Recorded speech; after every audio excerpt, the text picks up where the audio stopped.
proibiu Malafaia de falar com Bolsonaro. Mas eu te pergunto, será que isso viola mesmo a Constituição? Será que isso fere a liberdade de expressão? Ou até mesmo a liberdade de crença e de culto de Bolsonaro, já que Malafaia é o seu líder religioso? Será que chegamos ao ponto de impedir alguém de falar até mesmo com o seu pastor? A Constituição, de fato, protege várias liberdades. O artigo 5º, inciso 4º, fala que é livre a manifestação do pensamento. O artigo 5º, inciso 9, diz que é livre a expressão da atividade intelectual, artística e científica e de comunicação. O artigo 5º, inciso 6, diz que é inviolável a liberdade de consciência e de crença, assegurado inclusive o livre exercício dos cultos religiosos. O artigo 220 diz que a manifestação do pensamento, a criação, a expressão e a informação são livres. Então, não seria uma contradição o STF impedir o Bolsonaro de falar com Malafaia, que além de amigo é seu pastor, e de proibir Bolsonaro de falar com o próprio filho Eduardo? Pois bem, a grande verdade que você precisa saber e que os jornais, políticos, líderes religiosos estão escondendo de você é que nenhuma liberdade da Constituição é absoluta. E o STF não criou isso agora para incriminar o Bolsonaro, não. Aqui está o ponto que muitos se esquecem.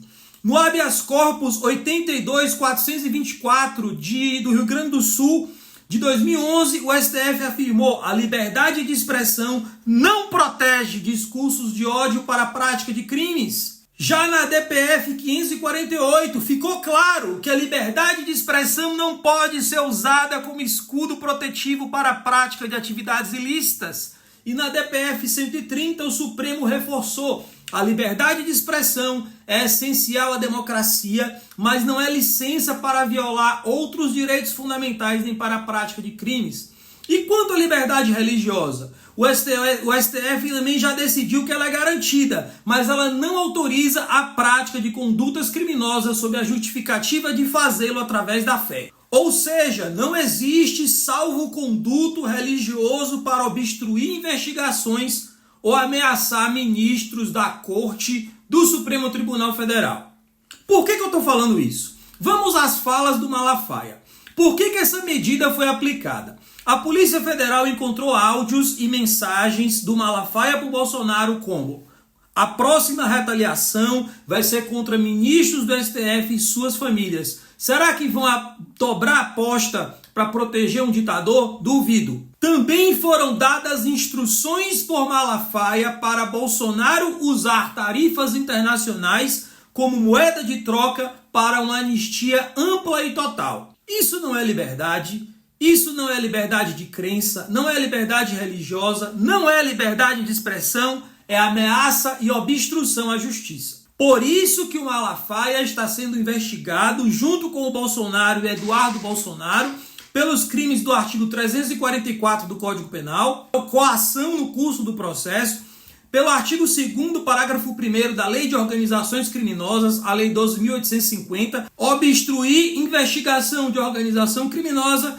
e pelo crime do artigo 359-L do Código Penal, que é atentado contra o Estado Democrático de Direito. E Bolsonaro, que já estava proibido de falar com Eduardo Bolsonaro e com outros investigados, como é o caso do Silas Malafaia, além de usar redes sociais, lembrando que o WhatsApp é uma rede social, tá? O que deve acontecer? O artigo 282, parágrafo 4º do Código de Processo Penal, ele é claro. Ele diz que, descumprida uma medida cautelar, o juiz pode substituir por outra mais grave ou decretar a prisão preventiva.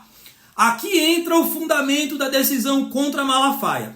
O artigo 319, inciso 3 do CPP, autoriza o juiz a proibir que o investigado mantenha contato com outros investigados ou com pessoa determinada quando houver risco de obstrução das investigações. E isso é feito para evitar uma medida mais drástica de decretação da prisão preventiva. Então, se você está achando que Moraes está sendo cruel demais com o Malafaia e o Bolsonaro, lembre-se, essa é uma medida para evitar que o Malafaia e o Bolsonaro sejam presos preventivamente de imediato. Então, não estamos falando de censura, não estamos falando de perseguição religiosa. Nós temos um processo penal funcionando para proteger a investigação.